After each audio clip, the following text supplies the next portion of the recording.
Why on earth would you want your realtor to practice self-help, also known as personal development? We're going to get all into that in the nitty-gritty, how it's related, and what kind of things that they bring to the table separate from other brokers in the industry. All that and more on today's episode of Living in Spokane WA, so let's just get to it.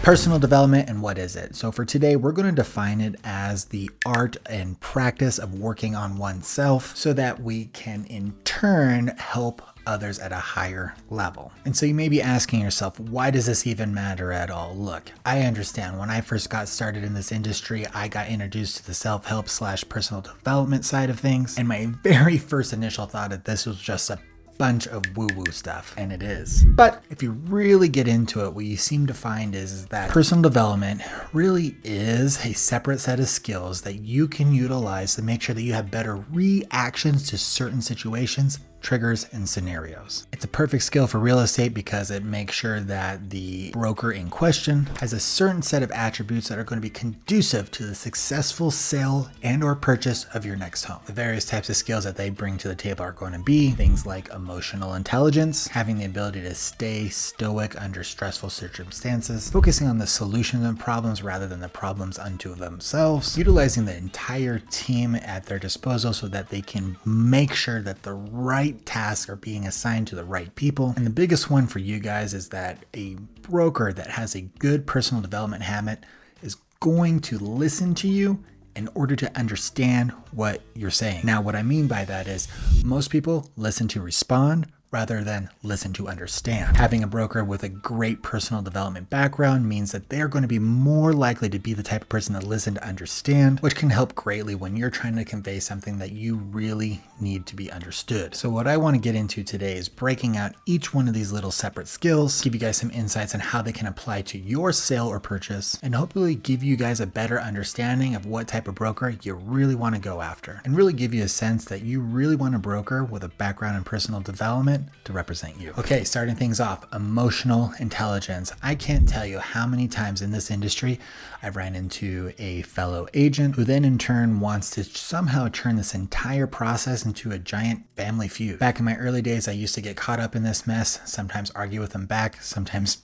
say things I don't mean, and ultimately the entire thing was just a disservice to our clients. That when I run into these situations, I become aware of them rather quickly, and because of my skill development, I can choose whether to participate in it or not. Spoiler alert, the vast majority of the time, participating in it is really not the answer. Rather, what we're really conveying here is some sort of frustration or underlying problem that's not being addressed. So when you understand that when things are getting hot, that it really is about something that's not getting addressed, it really helps you have the ability to kind of tease that out, what that looks like, so that we can get to the root cause of the frustration in the first place. I recently had a transaction where a broker sent us an offer. The thing was far below our list price. And when I gave them a call up, they first off acted surprised that I called them in the first place. And then when I went into the nitty-gritties of their offer and let them know that their purchase price that they offered isn't going to work for my clients and why, the very first thing I was met with was a lot of resistance, specifically in the form of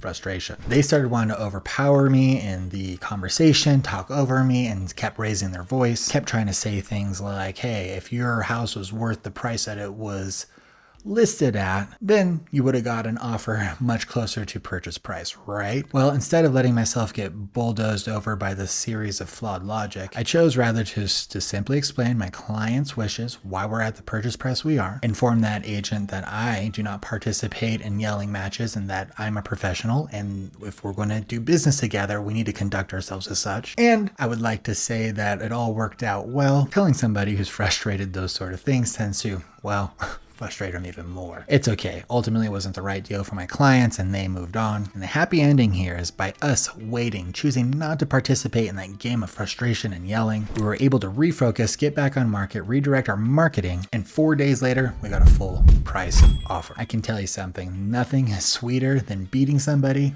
with results. Emotional intelligence really can't be overstated in its value. Having a broker that understands a situation for what it is rather than what it's being presented as can be key in deciphering the key details and pain points that actually matter in the transaction itself so that we can get to the root cause of what's going on here and ultimately try to put a deal together. Emotional intelligence helps someone stay stoic in these stressful situations, not letting the heated emotions of the moment get to them and ultimately reflect on their judgment. Next up, we're going to cover problem solving. Now, problem solving is something that every broker should do, at least at some level, but those brokers who specifically practice personal development will find that their problem solving efforts tend to be a little bit different than the other brokers at hand. Key difference being is that a personal development heavily focused broker will tend to be focused on the solution to the problem rather than the problem unto itself. This helps keep emotions down, keeping everyone focused at the task at hand, and ultimately creates a smoother transaction for everyone involved. Seems to me real estate is one of those industries where problems tend to just show up all the time, and it's one of the main reasons I believe people still choose to use an agent in today's world where iBuyers and Zillow and cash investors could come in and do the transaction themselves, cutting out the agents altogether. It's this specific thing, the problem-solving aspect, it keeps brokers in the industry with a great value add to the situation. Problem solving is what I believe is where the majority of my work is done. And on my team, we always emphasize that we don't dwell on problems, we solve them. Clients love to hear that, but even more so, they love when you put it into action. Having a broker with a great personal development background gives you a high chance that you have someone who's going to be focused on the solutions to these problems rather than dwelling on the fact that they ran into a problem in the first place. Like I said, this is real estate. Problems happen. It really is our opportunity to shine and really show what we're made of and how we can add value to your transaction. And even that right there, that difference in framing. I see problems as opportunities to perform. Others see problems as obstacles that they just don't want to be there. This framing shift, this mental shift on how you actually see the situation really does help us keep the main point in mind. Okay, now we're going to cover team language. My team here at Living in Spokane WA on the PNW Dream Homes team, we emphasize team language when we're speaking to every single one of our agent peers on the other side of the transaction. Words like we and our, setting up sentences like how we're going to come together and solve this, and etc. really does make a major difference on how the transaction unfolds. See, I refuse to have opponents on the other side of the table. Rather, I like to come together as a team, and then we as a team try to solve the problem, which is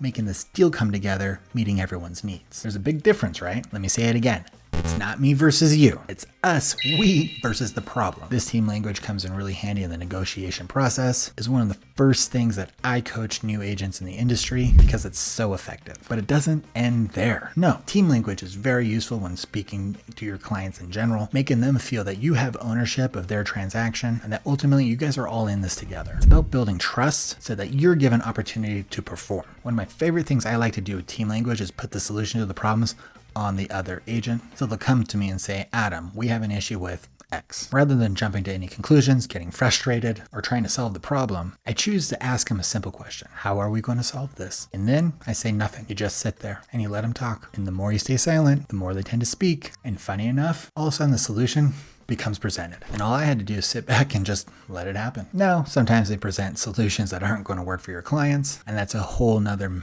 matter indeed. But my emphasis on team language and coming together to solve these problems really helps put your opponents in a certain frame of mind that we're in this together, and ultimately our client's transaction is what matters most. It really stops that idea of trying to win. See, trying to win something really implies that there's a winner and a loser, but we're playing the game of life. And the reality is we can both lose, win-lose, or my favorite, we can both win. Using team language and always focusing on the solutions of problems together really helps us tease out what that win-win scenario looks like. And I find in my career, it absolutely produces the best results for everyone involved. But personal development doesn't just begin and end with your transaction. Absolutely not. It has everything to do with how the agent conducts themselves outside of your transaction, how they handle their business, their personal life, and all other aspects of what it takes to be a human. And see, when your purchase or sale of your home is one of the most important transactions that's going on in your life, you want to make sure that your partner, the agent that you choose to work with, really has all these areas of their life